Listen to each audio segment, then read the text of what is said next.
সকলোকে স্বাগতম জনাইছো মোৰ YouTube channel best concept plus চেনেললৈ আজি আমি আলোচনা কৰিম যোৱাকালি হৈ যোৱা ক্লাস 9 ৰ জেনাৰেল ম্যাথছৰ কোৱেশ্চনৰ বিষয়ে বৰপেটা ডিস্ট্ৰিক্টৰ হয় এইটো কোৱেশ্চন সো আমি আলোচনা কৰিম প্ৰথমতে এমসিকিউৰ বিষয়ে কাৰ কিমানটা হৈছে তোমালোকে সকলোৱে মিলাই ল'ব পাৰিবা তো আমি এটা আৰম্ভ কৰো সো এটা মিডিয়াম ইংলিশে হোক এছামিজে হোক দুইটা একই কথা আমাৰ এনসাৰ তো একই হ'ব সো মই প্ৰথমৰ পৰা স্টাৰ্ট কৰো সো প্ৰথম কোৱেশ্চনটো কি দিছে 3.52 p by q আকাৰ হল সো আমাৰ চাৰিটা অপচন দি আছে এই চাৰিটা অপচনৰ কোনটো শুদ্ধ হ'ব সো যেহেতু দশমিকৰ পিছত দুটা অংক আছে সো গতিকে আমি জানো যদি আমি এই দশমিকটো উঠাই দিও তেনেহলে আমাক কি হ'ব তলত দুটা 0 আহিব তাৰমানে একৰ লগত তাৰমানে কি আলটিমেটলি 3.52 by 1 to fixed আৰু দশমিকৰ পিছত যিমানটা অংক থাকে সিমানটাই 0 হয় তো দুটা আছে যদি কিমান হ'ব 100 তেনেহলে আমাৰ কোনটো অপচন শুদ্ধ হ'ব option number B okay next one 27 to the power 1 by 3 ৰ মান কি হ'ব এইটো আমাক খুদিছে সো আমি জানো 27 মানে আমি জানো কিমান 3 কিউব মানে কিমান 27 তার ওপৰত আকৌ whole to the power 1 by 3 আছে আৰু আমি এটা সূচকৰ বিধি পাইছো যে পাওয়াৰৰ ওপৰত পাওয়াৰ থাকিলে কি হয় পূৰণ হয় so 3 into 1 by 3 so 3 cancel 3 to the power 1 equal to 3 so our option 2 কত আছে option number B is the correct answer 3 number question চোৱা যদি a by b whole to the power m equal to b by a whole to the power 1 by 5 তেন্তে m ৰ মান কিমান হ'ব একদম সিম্পল যদি ইফালে a by b আছে ইফালে b by a আছে গতিকে আমি এটো a by b বনাই লও এটো আমি সূচকৰ বিধি পাইছিলো a b by x যদি আমি বনাও এখিনি লেফট হ্যান্ড সাইড লিখিলো b by x মই a by b লিখিলো তলৰটো ওপৰত ওপৰটো তলত দিলো তেনেহলে পাৱাৰটো কি হ'ব এটা মাইনাস আহিব -1 by 5 তেনেহলে -1 by 5 যদি হয়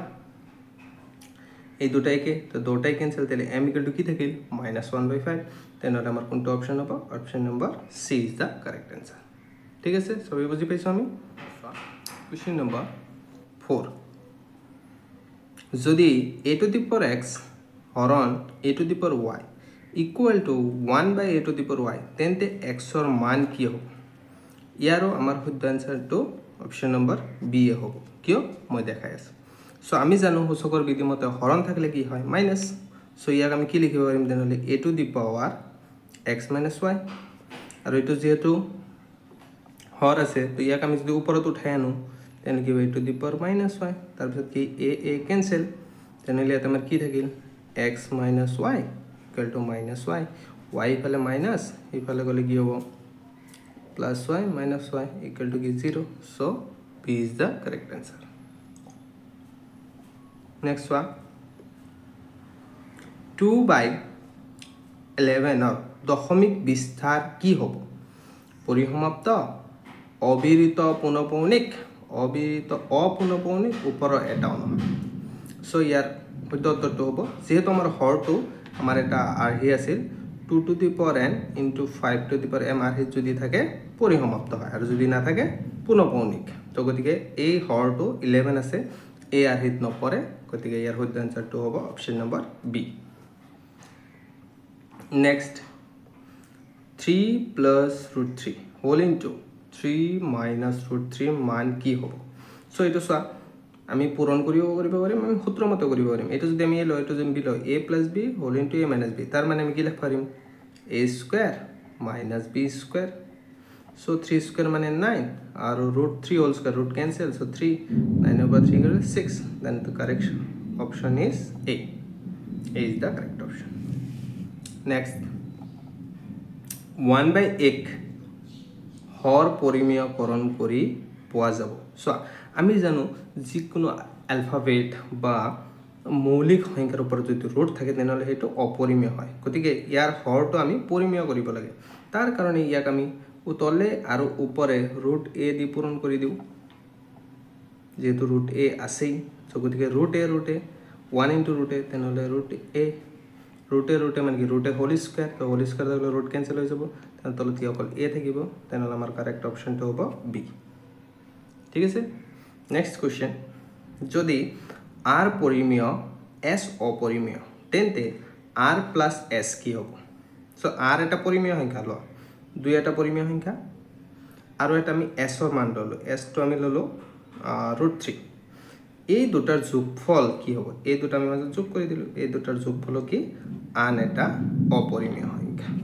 কুৱেশ্যন নম্বৰ 9 আছে তলৰ কোনটো অখণ্ড সংখ্যা সো এটা ডট আছে ইনফিনিটিৰ পৰা আহিছে 0.5 1.5 2.5 অখণ্ড সংখ্যাত আমি এনেকুৱা 0.5 থকা আমি পোৱা নাই সাধাৰণতে সংখ্যা ৰেখা নেক্সট কি আছে 0.5 0 0.5 ঠিক একে ধৰণৰে নেক্সট এটা কি আছে -1 0 1 2 তো এটো হোৱা যেন লাগে নেক্সট হৈছে 1/5 2/5 3/5 ভগ্নাংশ হ'ব নাই অখণ্ড সংখ্যা ৰেখা তো গতিকে আমাৰ কোনটো হোৱা যেন লাগে option number C so C is the correct answer left hand left negative সাইডৰ পৰা আহিছে আৰু পজিটিভ সাইডৰ পৰা গৈছে নেক্সট কোৱেশ্চন তলৰ কোনবোৰ সংখ্যা অপৰিমেয় so 3 to the power 0 it means 1 পৰিমেয় হৈ যাব 2 plus √3 তো এটা মৌলিক সংখ্যা এটো অপৰিমেয় হোৱা যেন লাগে নেক্সট টু কেটাও চাই লও আমি সো √16 মানে আমি কি লিখিব পাৰিম 4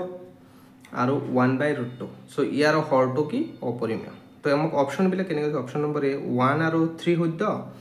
নে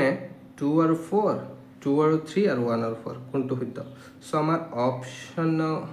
নম্বৰ 2 অপৰিমেয় হয় নম্বৰ 4 অপৰিমেয় হয় তেনলে আমাৰ কোনটো অপশন হইতে হবে option number B so next question 11 number দুটা স্বাভাবিক সংখ্যাৰ যোগফল স্বাভাবিক 0 এটা অখণ্ড সংখ্যা নহয় কিয় নহব 0 এটা অখণ্ড সংখ্যা হয় কিন্তু ইয়াতে নহয় বুলি দিছে তো আমাৰ অপশন বিলাক কি দিছে যে 1 আৰু 2 দুইটাই শুদ্ধ এটা তো শুদ্ধ হবই নোৱাৰে প্ৰথম কথা 2 নম্বৰটো তো এটা নহয় 1 সত্য কিন্তু 2 অসত্য এইটো হয় 1 সত্য 1 2 সত্য হয় এটা সত্য হ'ব নোৱাৰে 1 আৰু 2 দুইটাই সত্য নহয় তো option number B is the correct answer এক নম্বৰটো সত্য হ'ব আৰু 2 নম্বৰটো অসত্য দুটা স্বাভাৱিক সংখ্যাৰ যোগফল আন এটা স্বাভাৱিক সংখ্যা হয় যেনেকুৱা যদি আমি লও 2 এটা স্বাভাৱিক সংখ্যা আৰু এটা যোগ কৰো 3 এটা স্বাভাৱিক সংখ্যা তো এই দুটাৰ যোগফল 5 আন এটা স্বাভাৱিক সংখ্যা আমাৰ হয় সো নেক্সট কোশ্চেন তলৰ কোনটো বহুপদ নহয় আমি জানো বহুপদৰ ডেফিনিশন কি আছিল যে যিবিলাক চলকৰ মাত্ৰা বহুপদৰ চলকৰ মাত্ৰা যদি অঋণাত্মক অখণ্ড সংখ্যা থাকে নাইবা ভগ্নাংশ থাকে তেনেহলে সেইবিলাক আমাৰ বহুপদ হ'ব নোৱাৰে অঋণাত্মক হলেও নহয় ভগ্নাংশ হলেও নহয় তো ইয়াতে চোৱা চলকৰ মাত্ৰা 2 আছে এটো বহুপদ হয় এটো হয় আমাক খুদিছে কোনটো নহয় সো এটো √x যদি ৰুট উঠাই দিও তেনেহলে x টু দি পাৱাৰ কি আহি যাব হাফ তো এটা ভগ্নাংশ সংখ্যা হৈ গল গতিকে এটো হ'ব নোৱাৰে নেক্সট খুদিছে x³ + x² + x + 1 অৰ এটা উৎপাদক হল ইমানৰ উৎপাদক কি হ'ব তাৰ মানে ওপৰত চাৰিটা অপচন আছে x - 1 x + 1 x + 1/2 x - 1/2 এই বিলাকৰ মান বহাই যিকোনো এটা x ৰ মান বহাই যদি আমি এই লাইনটো 0 পাও তেনেহলে হেতু হ'ব এই বহুপদৰ উৎপাদক তো গতিকে আমি যদি 1 বহাও x ৰ মান সো 1³ তেনেহলে 1 স্কয়াৰ সো 1 1 + 1 সো এটো আমাৰ 4 হৈ যাব 0 হয় নহয় গতিকে এটো আমাৰ অপচন নহয় নেক্সট টু x + 1 আছে তো x + 1 ৰ পৰা আমি কি পাম ইকুৱেল টু 0 0 লিখো x ৰ মান কি পাম আমি -1 এটা এটো বহাও -1³ তাহলে -1³ plus -1 square -1 plus 1 so 1³ -1³ মানে কি -1 এ হ'ব আর 1 স্কয়ার যেটো পাওয়ার টু যুগ্ম গতিকে +1 -1 +1 so it 0 হৈ গল তেনলে option number B is the correct question 14 নম্বৰটো চা এটা অশূন্য ধ্ৰুবক বহুপদৰ মাত্ৰা কি সো অশূন্য ধ্ৰুবক বহুপদৰ মাত্ৰা আমি জানো এটা হল কি 0 p of x = x + 2 বহুপদৰ শূন্য কি হ'ব সো ইয়াতে যদি আমি x ৰ মান -2 বহাই দিও তেতিয়া এটো 0 হৈ যাব এই পাৰ্টটো তো গতিকে option number A is the correct answer next question যদি p of x equal to x cube minus ax square plus 6x minus a এর এটা উৎপাদক x minus a হয় তেন্তে p of a মানে কিমান সো ইয়াৰ পৰা যদি আমি x এর মান উলাও x equal to কি হ'ব a হ'ব এতে x এর জায়গা থাকি a যদি বহাই দিও ক্যালকুলেশন কৰিলে আমি ইয়াৰো উত্তৰটো হ'ব option number a next p of x equal to 7x cube minus 5x to the power 5 plus 2x plus 9 বহুপদৰ মাত্ৰা কিমান হ'ব সো আমি জানো মাত্ৰা মানে কি হে বহুপদটোৰ চলকৰ মাত্ৰা হাইয়েস্ট কোত আছে তো চলকৰ মাত্ৰা ইয়াতে কিউব আছে তো 5 আছে হাইয়েস্ট মাত্ৰা হল 5 সো মাত্ৰা হ'ব আমাৰ 5 next is 1x plus 3 whole কিউবৰ বিস্তাৰত x ৰ হকে তা মানে এটো আমি কত ভাঙিব লাগিব সূত্ৰ মতে ভাঙাৰ পিছত আমি ক'ব পাৰিম যে x ৰ লগত কিমান পূৰণ হৈছে তো এটো a plus b হোল কিউবৰ সূত্ৰ আছে তেনল কি হ'ব এটো a কিউব প্লাস সূত্ৰ কি আছিল 3a square b plus 3a b square plus b cube তো এটো লগত x আছে সো 3 স্কয়ার বাকিখিনি নকৰো এইখিনি দৰকাৰ নাই আমাৰ যিখিনি দৰকাৰ কৰিলে হল 3 স্কয়ার মানে 9 9 3 গুণ 27 27 into x তো গতিকে x ৰ লগত কি আছে 27 এটোকে কোৱা হয় x ৰ হক সো আমাৰ অপশন নম্বৰ কোনটো হ'ব d is the correct answer next question 99 square minus 98 square or মান কি হ'ব সো এটো যদি তুমি 99 দুইবার পূরণ করা আর 98 তুমি দুইবার পূরণ করি নাই এইটো যিমান মান পাবা তারে পরে এটো বিয়োগ কৰি দিলে মানটো পাই যাবা আৰ নাইবা তুমি এটো সূত্ৰ মতে কৰিলেও পাবা এটো a এটো b তাহলে a স্কয়ার মাইনাস কি b square so a plus b whole into 99 minus 98 a minus b তাহলে এটো কি হ'ব 196 99 over 98 বলে 1 sorry into 97 so 197 into 1 the answer আমার কি হবে 197 the correct option is b ঠিক আছে আমি বুঝি পাইছো নেক্সট হল y অক্ষর সমীকরণ এটা আমি জানো y অক্ষর সমীকরণ কি x = 0 নেক্সট তলৰ কোনটো সমীকৰণৰ লেখ y অক্ষৰ সমান্তৰাল কৈ থকা এডাল ৰেখা হয় সো y অক্ষৰ সমান্তৰাল কৈ থাকিব লাগে গতিকে জানো x ৰ মান থাকিব লাগিব x = এটো হ'ব 2 the option number a is the correct answer তলৰ কোনটো বিন্দু 2x + y = 5 ৰেখাৰ ওপৰত আছে তাৰ মানে এই বিন্দুৰ পৰা প্ৰথমটো কি হয় x স্থানাংক সেকেন্ডটো কি y স্থানাংক এই মান বিলাক ইয়াতে বহাই দিয়ে লেফট সাইড বহাই দিয়াৰ পিছত যদি ৰাইট হ্যান্ড সাইড পাও তেনেহলে সেই বিন্দুটোৱে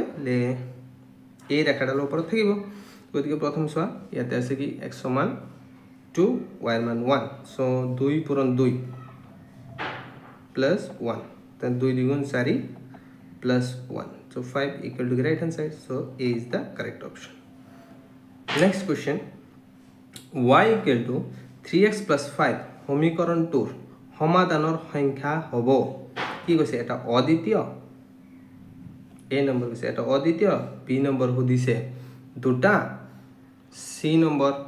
ফালে সুধিছে অসীম আৰু d নম্বৰ সুধিছে ইয়াৰ সমাধান নাই সো গতিকে ইয়াতে যেহেতু দুটা চলকযুক্ত সমীকৰণ হয় আৰু ৰৈখিক সমীকৰণ হয় তেনেহলে ইয়াৰ সমাধানৰ সংখ্যা হ'ব এটা অদ্বিতীয় সমাধান আছে সো 24 নম্বৰ লৈ আহিছো x = a ৰ লেগডাল এডাল সৰল ৰেখা আৰু e ড্যাশৰ সমান্তৰাল সো অপশন নম্বৰ x অক্ষ না y অক্ষ দুইটাই মূলবিন্দু সো আমাক কি কৈছে x = a লেগডাল এডাল সৰল আৰু e ড্যাশৰ সমান্তৰাল যদি x ৰ মান দি আছে তেনেহলে কি y ৰ সমান্তৰাল হ'ব গতিকে y অক্ষ b is the correct answer next question 25 y অক্ষ ঋণাত্মক দিশত y অক্ষত অৱস্থিত সো ঋণাত্মক দিশত তেনেহলে obviously কি মাইনাস y অক্ষত অৱস্থিত 5 একক দূৰত্ব থকা বিন্দুটো কি তেনেহলে এটো কি হবে এবং -5 হ'ব আৰু y অক্ষত যেহেতু আছে গতিকে y অক্ষত কি x ৰ মান 0 আমি জানো গতিকে option c is the correct answer 0 -5 26 number question কাৰ্টেজিয়া সমতলত xy এটা বিন্দু আৰু বিন্দুটো তৃতীয় চুকত আছে আৰু আমি জানো তৃতীয় চুকত থাকিলে কি দুটাৰ মানে কি মাইনাস বিন্দুটোৰ স্থানাংক কি হ'ব দুটাই মাইনাস হ'ব গতিকে এই সাইড অপশন এটো কোনটা দুটা মাইনাস আছে option number c -3 -5 27 number question কাৰ্টেজিয়া সমতলত এটা বৰ্গৰ দুডালে মূল বিন্দুত কাটিছে তেন্তে দ্বিতীয় চকত বৰ্গটোৰ কালিৰ কিমান অংশ থাকিব সো যেহেতু আমি জানো বৰ্গৰ চাৰিটা সাইড কি সমান তো বৰ্গ বুলি ক'লে চাৰিটা কোণ চাৰিটা বাহু বিষয়ে আমি আলোচনা কৰো গতিকে কাৰ্টিয়াজীয় সমতলত এটা বৰ্গৰ দুডালে মূল বিন্দুত কাটিছে বুলি কৈছে তেন্তে ইয়াৰ দ্বিতীয় চুকত বৰ্গটোৰ কালিৰ কিমান অংশ থাকিব যেটো দ্বিতীয় চুকত থাকিব তো দ্বিতীয় চুক মানে কি এটা অংশ তাৰে চাৰিটা ভাগৰ কি এক ভাগ তো গতিকে হ'ব 1/4 is the correct answer option number D next question এখন টুকা বহিৰ দাম এটা পেন্সিলৰ দামৰ দুগুণ এই উক্তিটোক প্ৰকাশ কৰা ৰৈখিক সমীকৰণটো কি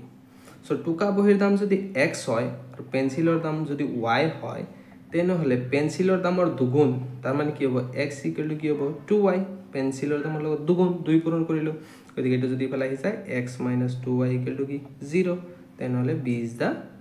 correct answer যদি এটা বিন্দুৰ স্থানাংক -3 আৰু -7 হলে x অক্ষৰ পৰা বিন্দুটোৰ দূৰত্ব কি হ'ব সোৱা ইয়াতে x অক্ষৰ পৰা বিন্দুটোৰ দূৰত্ব দিছে তেনেহলে y মান ল'ব লাগিব কিন্তু ইয়াতে y মান কিমান আছে